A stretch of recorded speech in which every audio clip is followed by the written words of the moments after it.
یہ واضح طور پر بتائے گا کہ خداوند در حقیقت غضبناک کیوں ہے۔ لہٰذا خدا اپنے غضب میں لوگوں کو ہی استعمال کرتا ہے کہ وہ اس کا مقصد پورا کرے۔ گویا خدا اپنے غضب کے واسطے کچھ لوگوں کو استعمال کرتا ہے تاکہ ادوم کے خلاف اپنی عدالت کو عملی جامہ پہنائے۔ صحیح۔ ٹھیک ہے۔ پھر دوسری آیت میں وہ ادوم سے کہتا ہے کہ دیکھ میں نے تجھے قوموں کے درمیان حقیر کر دیا ہے، تو نہایت ذلیل ہے۔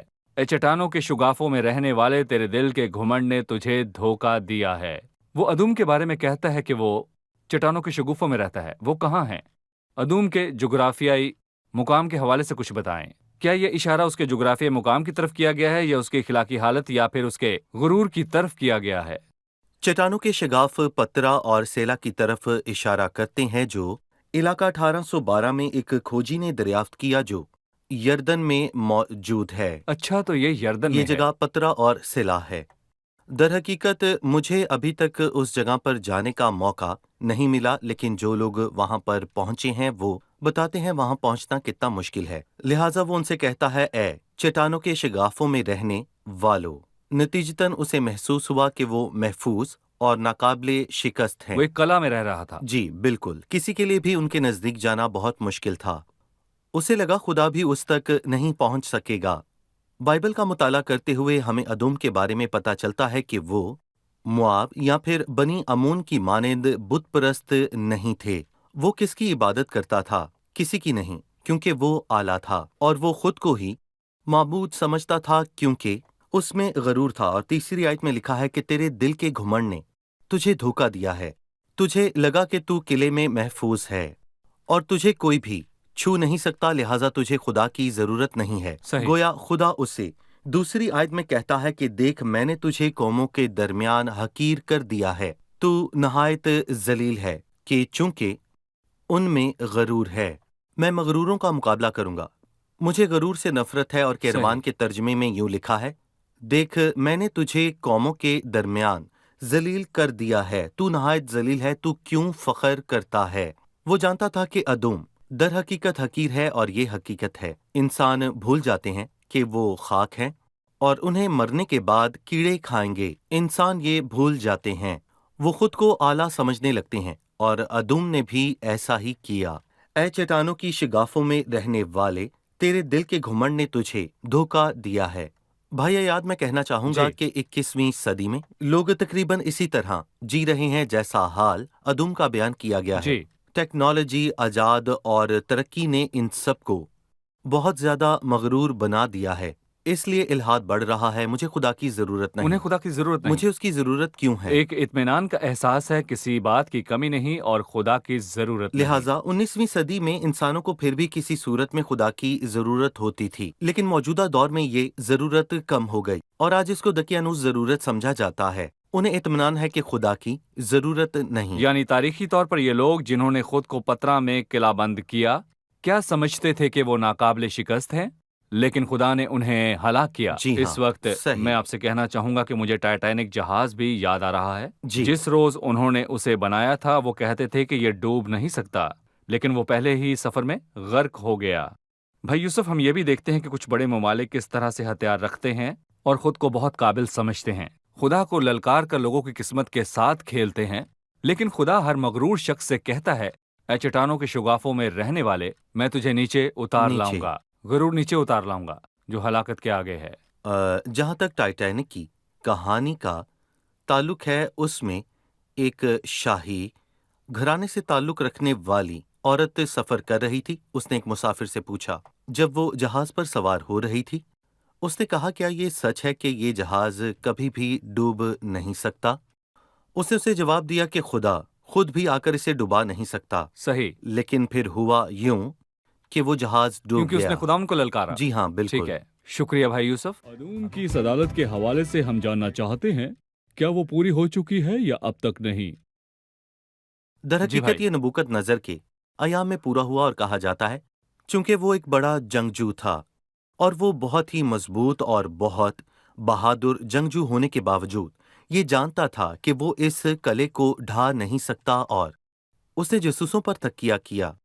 میں کہوں گا کہ میرا ماننا یہ ہے کہ ہمیں 7ویں آیت میں اس کا حوالہ ملتا ہے، تیرے سب